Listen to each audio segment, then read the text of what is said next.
This is Andy Green. I'm about to talk to Keanu Reeves and Alex Winter about Bill and Ted Face the Music, Bill and Ted Free. Thanks for doing this, guys. I really appreciate it. Thank you. I saw the movie, watched it last night. It was fantastic. I've been waiting 29 years for this, so it was worth the wait. I saw Bogus Journey back in 91. I've been waiting ever since. So I've been hearing about this for so many years now. So just what took so long? The pyramids weren't built in a day.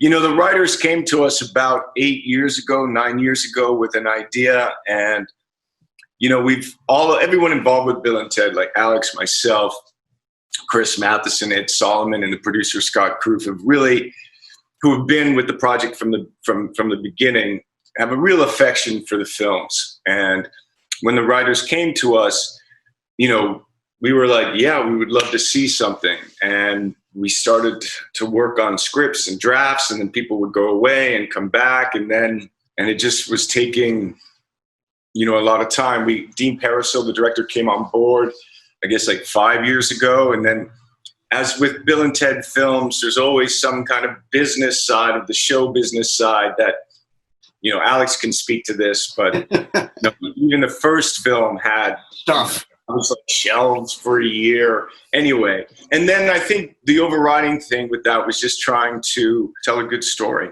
great story.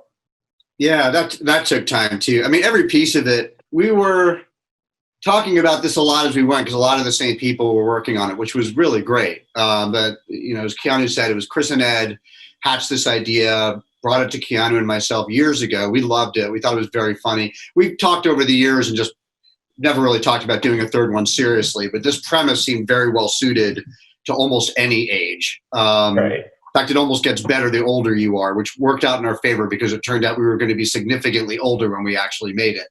Mm-hmm. By the time it got made. But they really, it was a love of the project for them, just like it was when they made the first one. That grew out of a stand-up routine they used to have, and this was just, the pact we made, the four of us back at the beginning was, all of us are doing other things. None of us need to do this. There's no point in doing it unless we think it's going to be really good. And then they went off and they just wrote a spec script. And then we brought Scott Kroof back, our original producer. Then we got Dean, and we just really went out into the world with the same edict that if it can't be done right, there's just no point in making it at all. And ultimately we were very lucky to be able to make it, and to make it to those terms that we all had. Yeah, I feel like comedy sequels are the hardest kind of sequel to pull off, right? I think Bogus Journey is one of the few part twos of a comedy series that's ever worked, because it's always a temptation to just redo the first one, do the same jokes again in the same way, and they're less funny. So what pitfalls of comedy sequels were you trying to dodge? I think one of them that pops into mind right away is a kind of nostalgia. And then also trying to, to what you were saying, like, do the same kind of things. But at the same time, we wanted to keep what these characters are and what makes a Bill and Ted film. So keep that real, but also be in the present of it. And not, Alex, you've spoken to this in the sense of not wanting to be playing these guys in the present like they were in the past. Yeah, we didn't want to make a meta movie. And also, to be fair, the writers were really adamant as well that they do something new. And we love that. That was exciting for Keanu and myself. Like, why just, try to either make a reboot or a retread, but find some other way into it. And I remember the conversation we had around Bogus. It was at that Chinese restaurant. It was the same thing as when they hatched 3. They took me and Keanu out to dinner, and they gave us this riff. And I remember when they pitched us Bogus Journey, which was called Bill and Ted Go to Hell at the time. And we were like, that's awesome, because it's so completely unexpected. I hadn't watched it in years. I watched it again when we were doing this, and I thought, there's really no time travel in that movie at all. Like, it's really not. It's just a complete and utter. It's like Neil Young says about driving your car into a ditch after a hit, right? Like, and I think it did. There were people who were a little scratching their heads, going, "Why wasn't that? Where was the booth?" But people enjoyed it, and I think we wanted to bring some of that risk back into this. Of like, let's do that again. Let's really kind of spin the dial and find a way into this that's not expected and bring some surprise. Yeah, I keep thinking about pitching Bogus Journey to the studio when they must have told them, okay, they die in the first 20 minutes. Then it's a parody of The Seventh Seal. And there's no time traveling. It's just so fantastic. And Rufus is played by Pam Grier, but otherwise it's the same. Yeah. It's so brilliant and so bold, because there's such a temptation to just time travel again and be more historical figures and do the same thing. But that wouldn't be as good. It would just be watered down first movie. Yeah. So I want to go back to the very beginning. So tell me your memories of reading the script on the first movie and your impressions of it, but just way back then. What you thought of the first movie the first time? Well, I think Alex and I's our first contact with Bill and Ted. Yes.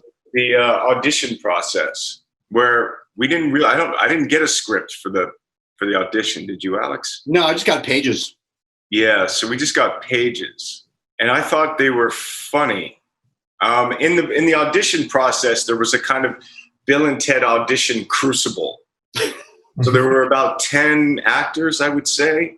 Right. And then we would all revolve and interact with each other playing Bill and Ted, but we would sometimes go in and play Bill. Sometimes we'd go in and play Ted. Yeah.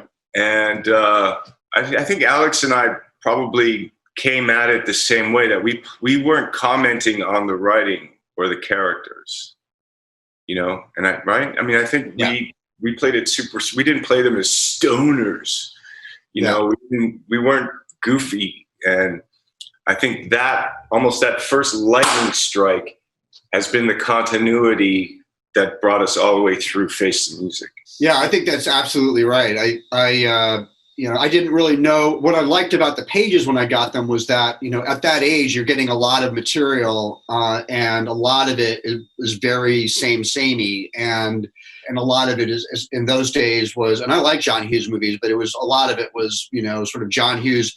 You're playing a 16-year-old who talks like a 40-year-old with, neuroses and sexual hangups and, and then here were these guys that went the other way. They were played straight, but they were like 9 or 10-year-olds with this extraordinarily complex language. And that idiosyncrasy struck me as I was like, I haven't read anything like that. And I can tell you, like Keanu having come up by then doing theater and things like that, it's rare to get scripts when you're that young that have any language to them at all, that has any sort of complexity or rhythm or anything. And so it was just fun. And so the auditions, even though they were endless and excruciating, it was fun to when you finally got to just go into the Bill and Ted playground and say that dialogue. And it was the same for us on this third one. We play the script, we play the dialogue. So, we bring truth to it as best as we can. And that's like the aim, but it's fun to say these words. They write really good words and they write words, they're backed by character and intention and sincerity, but the words themselves are really fun to say. Yeah, so tell me how you guys bonded in the early days, because the films don't work if the two of you don't have a really tight chemistry. So how did you come together in those early days and sort of form those bonds? I mean, it was through the audition process. We bonded, we both played bass. I remember we both showed up with motorcycle helmets one day and we're like, oh, you ride bikes, I ride bikes. I remember one of the auditions, they were ridiculous. They were like 10 hours long needlessly. And so I remember one day they broke us for lunch for an audition. And I remember literally I went back, we were want to go for a ride. We took a motorcycle ride. I think went back to Reeves' house. We both jammed on bass, meaning we both played bass, which is a hilarious idiosyncrasy of our friendship was we would actually duo jam bass. And I'm not badly, badly in that we're not Mike Watt, or Flea, but it didn't sound horrendous. So we bonded doing the auditions. And so it was we became friends through that process, really. Or we got to know each other more through that. Yeah. And during the making of the first movie, did it feel special? Did you think you were making something that was different, that was going to last, that would really make an impact on the culture? No. No. Why? Playground, but if I can, just to add a little bit to what Alex. Alex comes from a theater background, and I have a little bit of theater in my background, but I'm classically trained. Mm-hmm. But we could also, with those kind of mutual interests, it wasn't just playing bass or riding motorcycles. We had a kind of, quickly we saw our humor, our dark, twisted sense of humor, and just how we could approach the roles. I mean, I always kind of talk about it, but I mean, just we're riffing on Bill and Ted and talking about Commedia dell'arte, and trying to, and I could speak to Alex about that, and he could kind of share that, and then play in that. I'm sorry, that was just a. That was fun.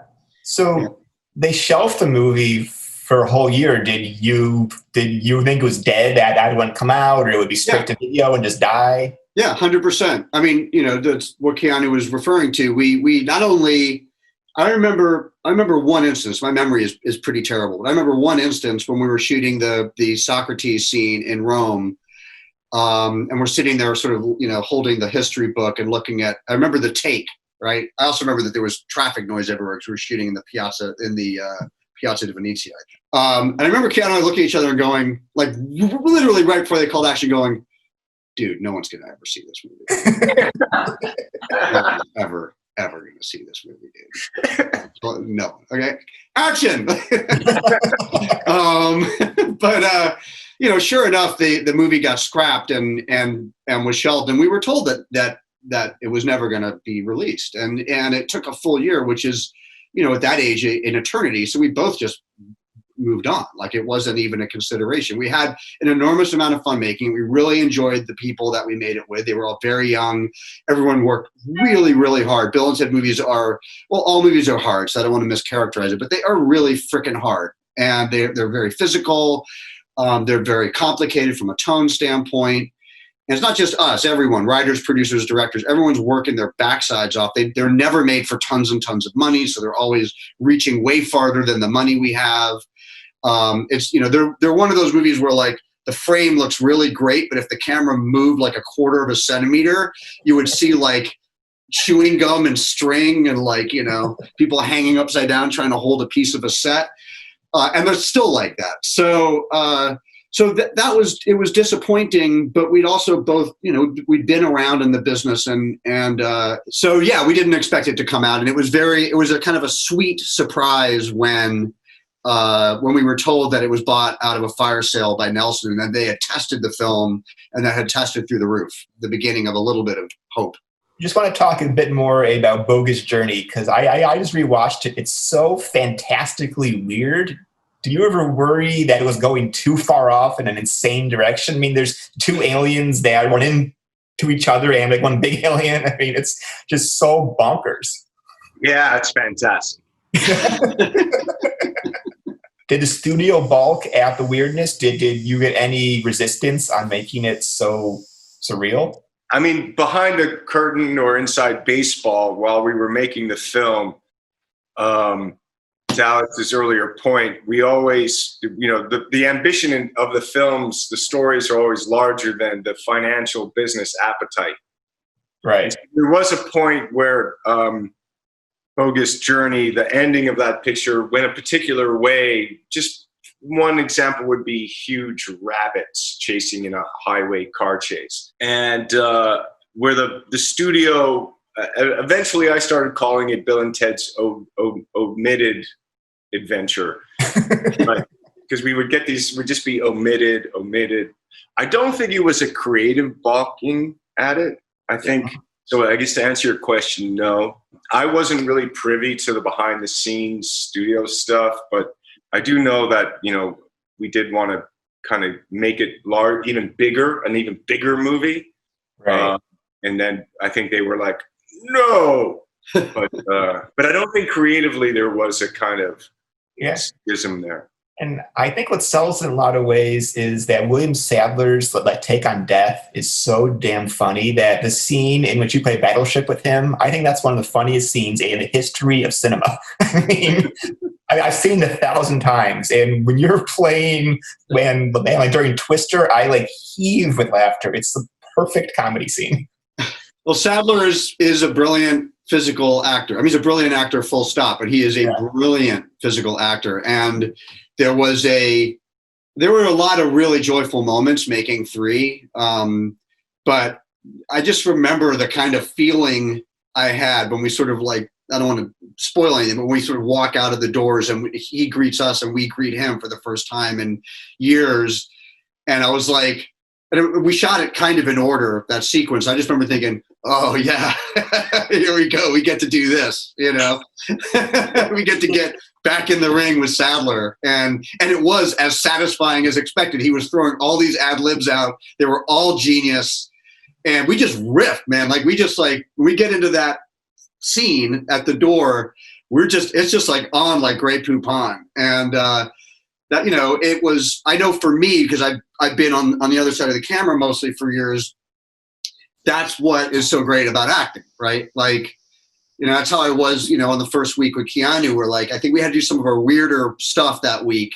And I just remember like suiting up to do that weird stuff and like walking onto set with him. And like, it was just on, I remember coming off that day, was the patio mansion scene and just thinking, yep, that's why I enjoy this.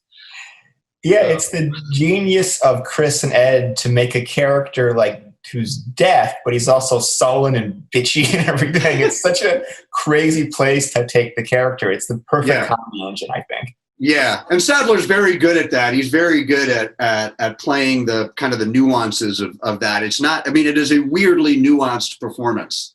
Mm-hmm. So, well, he's like frustrated he's a frustrated narcissist. And yeah. Sort of like, ugh, the condition of the world. You just bring me down, but you also bring me up. So you guys get to the point where you thought 3, it just wasn't going to happen, that there wouldn't be financing. There were so many years of pushing for it. Did you ever just think, God, this will never happen? Yes. Yeah, all the time. Oh, yeah.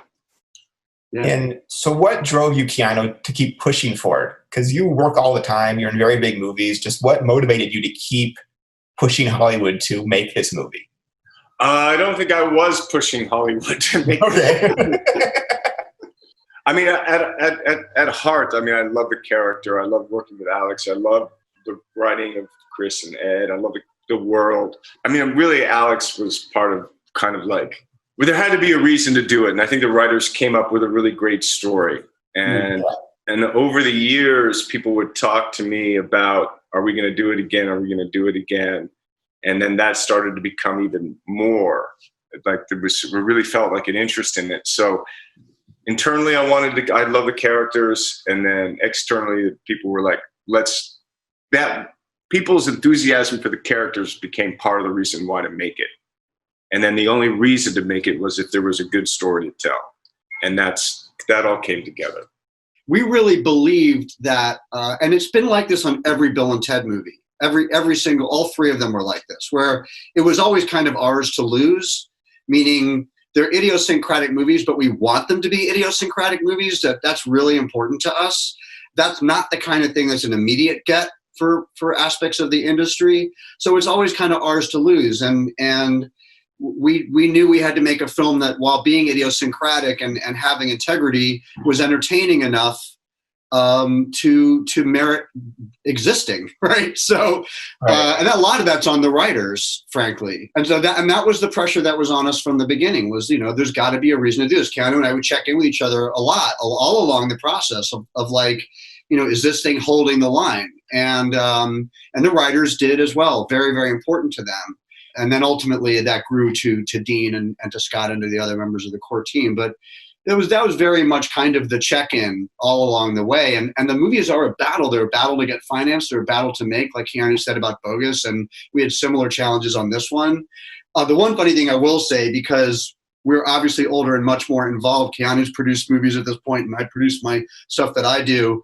And, as you said earlier, we were not privy to the behind the scenes on the first. We were not on a need to know, right? So we would get pages and like they'd have asterisks and stuff scratched out, and then they would call us again like a year later and go, "It's coming out. You have to do press." And that was it, right?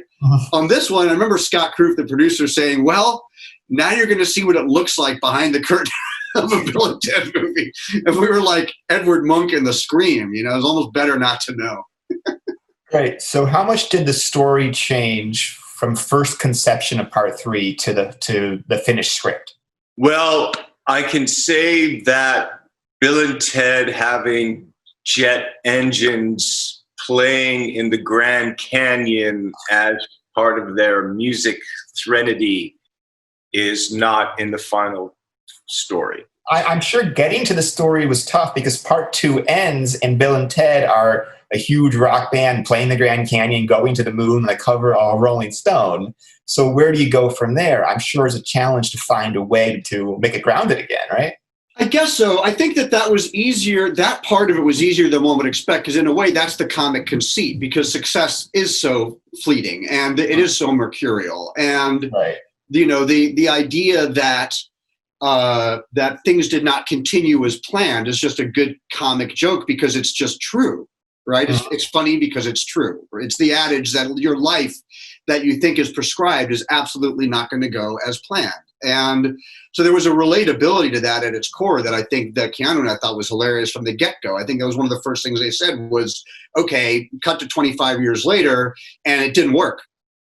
Full stop. That's it. I buy that. I think it's hilarious. So that seemed like a good jumping off point. I think that there were tonal questions about how you play these characters, how much joy for life they still have, and how you sort of weave in time travel and aspects like that. There were challenges. There were logic challenges. The guys are always really concerned about having time travel logic, and we had the benefit of a quantum theorist who's quite brilliant, who helped us with that stuff. Seriously, we did. He's great. Spiros Mikolakis from Caltech. But there were a lot of challenges, and as Keanu said earlier, there were a lot of budget challenges. There were a lot of we got to do this instead of that. I mean, we would have Keanu and I worked 7 days a week, and on weekends we just sat with the script and worked through logic and worked through how to sort of meet whatever challenge was facing us that week, which was usually giant.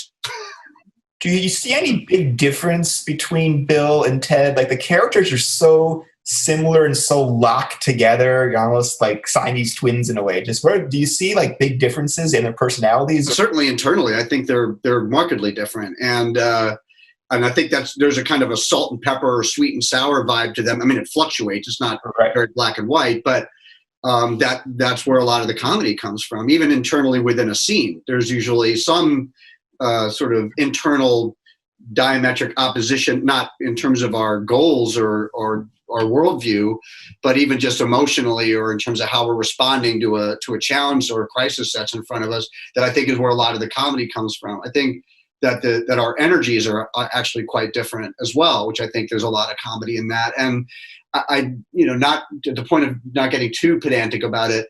I had zero power and not much of a clue on Bill and Ted 1. And so I spent a lot of Bill and Ted 1 on an Apple box to even out our height. And on this one, I was like, don't give me an Apple box. Ted is taller than Bill. Let that be a thing. That's a good thing, right? And even in marketing, they kept trying to even us out. I was like, we're not the same height. Keanu's got a lot of inches on me, and that's good. That's differentiation is good, right? Yeah. So I think I even tried to lean into the comedy of that on this one a bit, just playing up some of those differences are subtle, but I think in physical comedy, they sort of like we were saying about theater. That's where a lot of the comedy comes from. Yeah.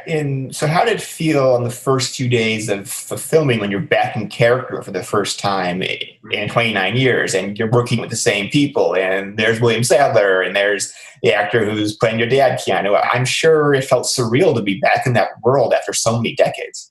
The thing that's, so familiar is that, Alex and I were, preparing the role, working on the script, spending time together. And we had a couple of weeks before we started filming. So that kind of got me used to the waters. And then once we got going to it, it's, there's so much fun to play, and it's so much fun to work with Alex. And, just going back to something he said at the beginning, there's something about the way we both approach characters physically, and we both have a love of drama and theater, and the characters are quite theatrical. They're not theatrical in that they're artificial, but they are very physical, and it's really about engaging with the text, with your body. And that, for me, is really, I know that sounds probably a little effete for the purposes of this discussion, but it's really true.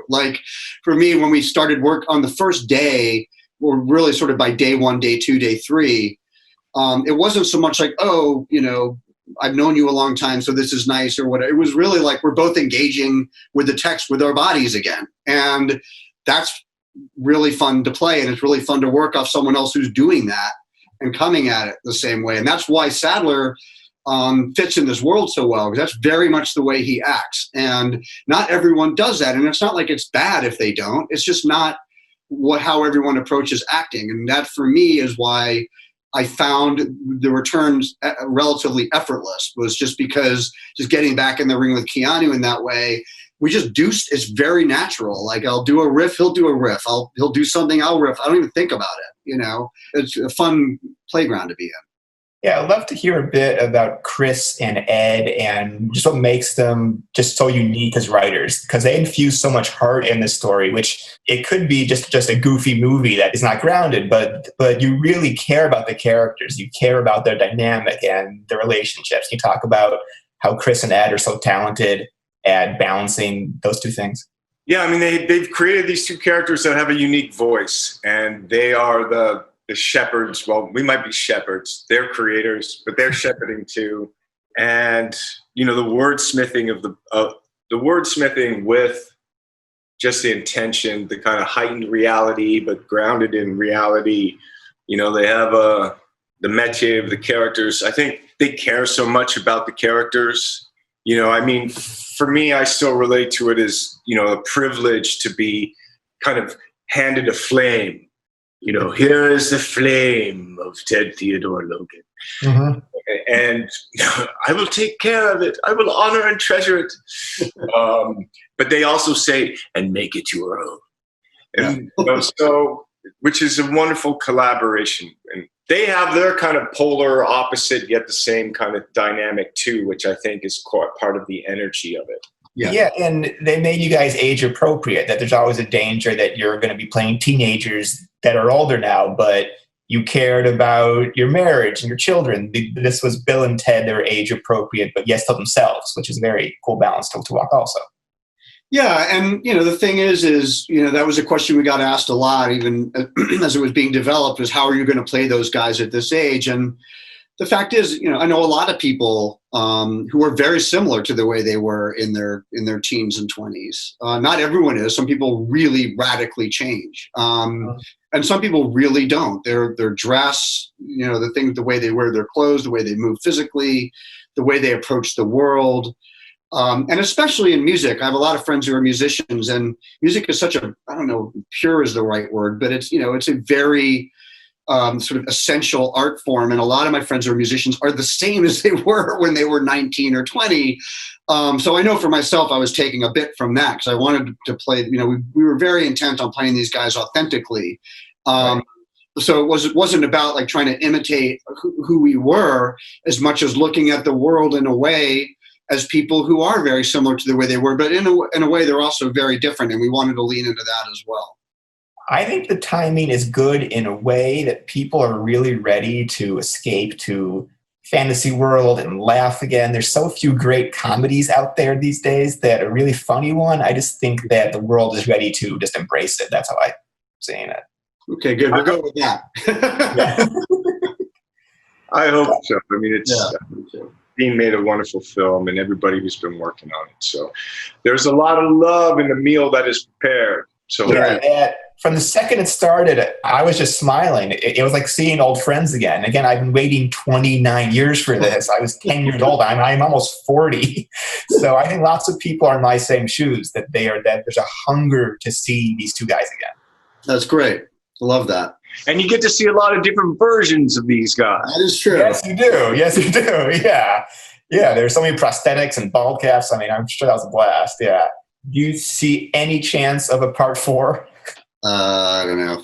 Let's see how this one is received. We're not thinking about that at all. Right. So there's been a lot of work, and there's been an enormous amount of work on this one, and because of COVID and everything else, like every other film, there continues to be an enormous amount of work. So I think we're all very much in this moment. Yeah. Great. Well, I think that should do it, guys. Thanks again. I loved it. I'm so happy it finally Thanks happened. so It much. was worth the wait. So thanks for doing this. This is what I needed in my life now. So I'm so happy it happened. Oh, I'm so glad to hear that. Thank Always you so will. much. Yeah. So thanks to you both. Okay. Cheers. Thank you. Bye. Bye-bye.